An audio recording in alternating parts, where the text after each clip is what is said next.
After chemical bond and reason of chemical bond और उसके reason के बाद कि केमिकल बॉन्ड क्यों बनता है, हमने जो है वो क्या पढ़ना है, हमने पढ़ना है types of chemical bond.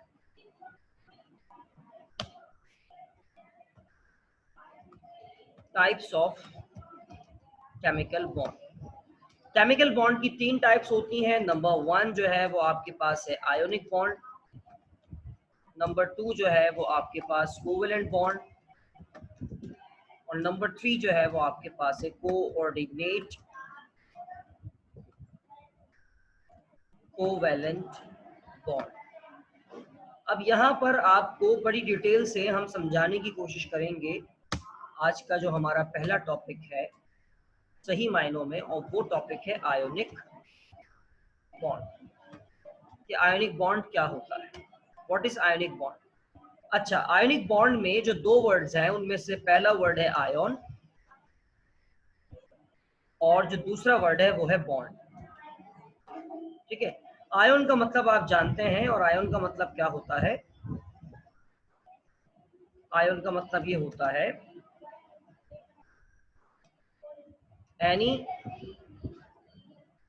Atom having positive और negative charge on it will be known as ion। ऐसा कोई भी एटम जिसके ऊपर पॉजिटिव या नेगेटिव चार्ज हो वो क्या कहलाएगा, वो आयन कहलाएगा।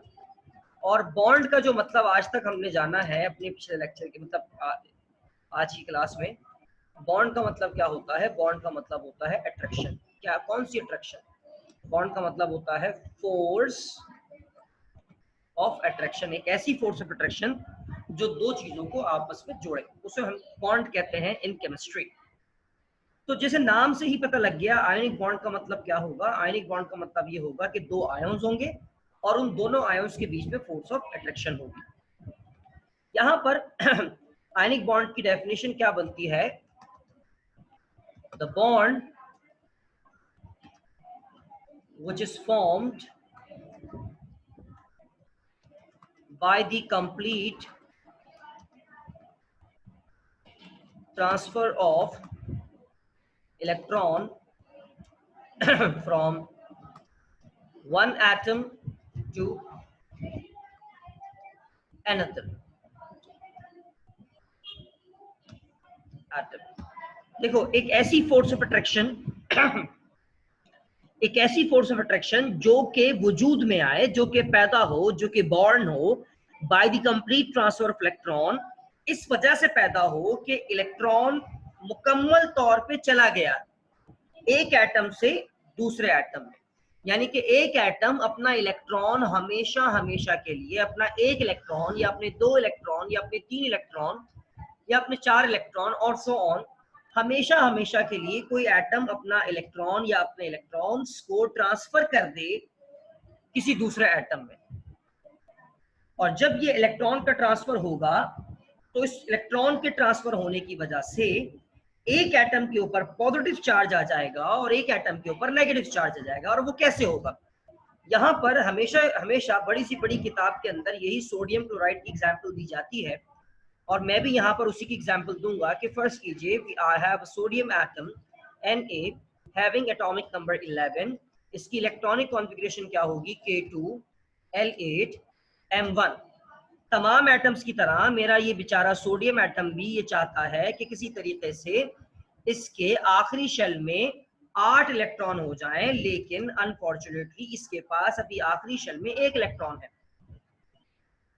ठीक है, उसके ऊपर बदनसीबी ये कि हमारा जो सोडियम एटम है उसकी इलेक्ट्रोनेगेटिविटी यानी कि इलेक्ट्रॉन अट्रैक्टिंग पावर भी कम है, और वो कितनी है, 0.8। मतलब पहले तो आखिरी शेल में 7 इलेक्ट्रॉन्स की जरूरत है, और दूसरी बात ये कि उन इलेक्ट्रॉन्स को अट्रैक्ट करने की इसमें ताकत भी नहीं है। और उससे बड़ी बदकिस्मती ये है कि हमारा सोडियम मेटल है, और मेटल का काम ही होता है इलेक्ट्रॉन को क्या करना,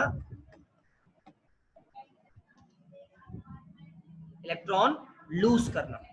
मेटल की पहचान ही है कि मेटल हमेशा इलेक्ट्रॉन लूज करेगा। ठीक है, यहां तक कोई मसला। अब सोडियम के पास एक ही चारा रह गया है कि सोडियम अगर अपने आखिरी शेल में से एक इलेक्ट्रॉन निकाल दे तो इस सोडियम की इलेक्ट्रॉनिक कॉन्फ़िगरेशन जो हो जाएगी वो क्या होगी, K2M8। और K2M8 होते ही इसका जो वैलेंस शेल है वो क्या हो जाएगा, कंप्लीट हो जाएगा। क्यों? अब इसका वैलेंस शेल M है, पहले इसका वैलेंस शेल अब इसका वैलेंस शेल L है, पहले इसका वैलेंस शेल क्या था, M था।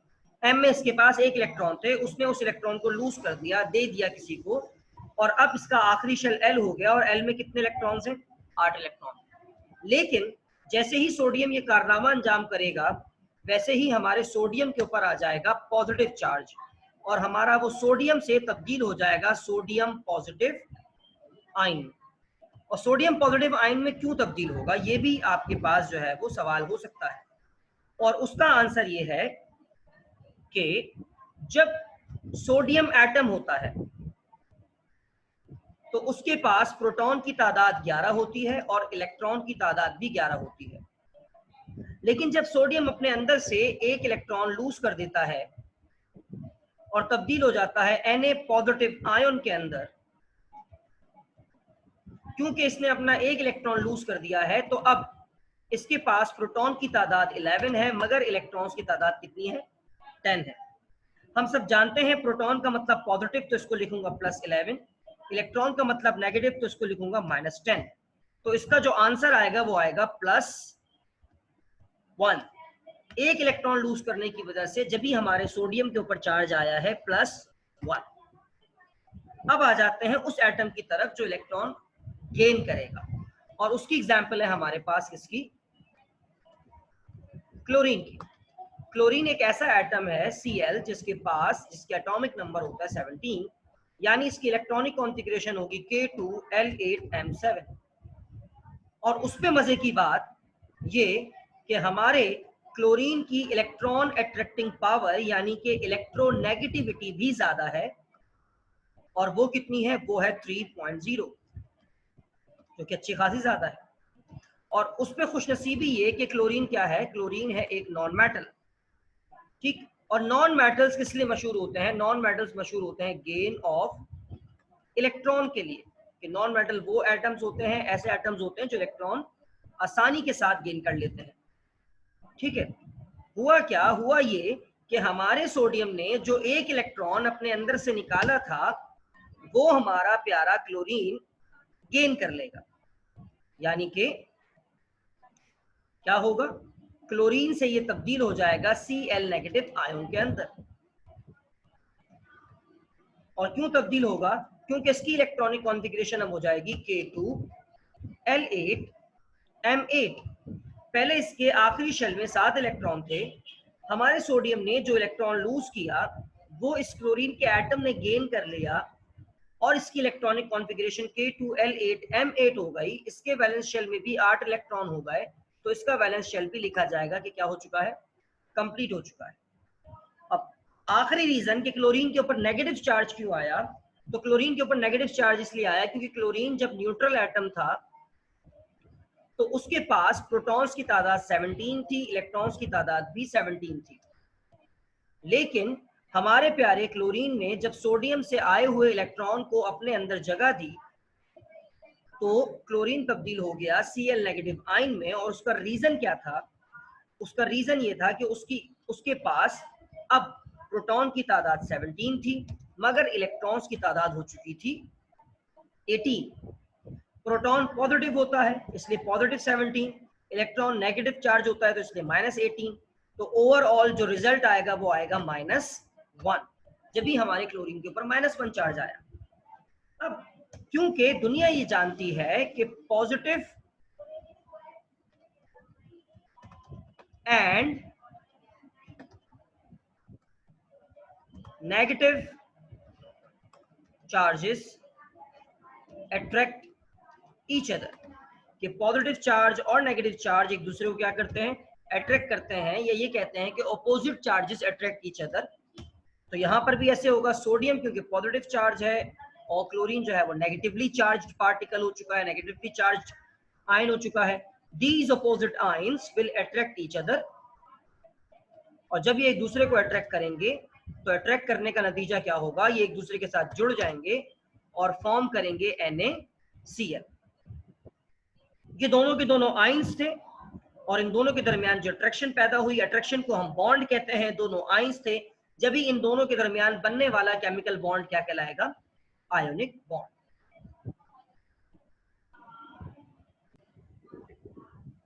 These are the notes of chapter number 5 जितना भी आपको पढ़ाया गया है।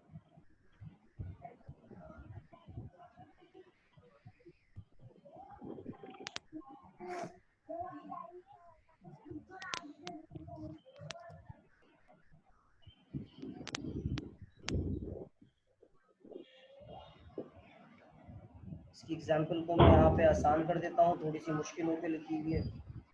ऑक्सीजन कर दिया, इसको हमने 2 इलेक्ट्रॉन्स कर दिया और ये तब्दील हो गया -2 आयन में। सिमिलरली यहाँ पर मैंने इसको कर दिया हाइड्रोजन,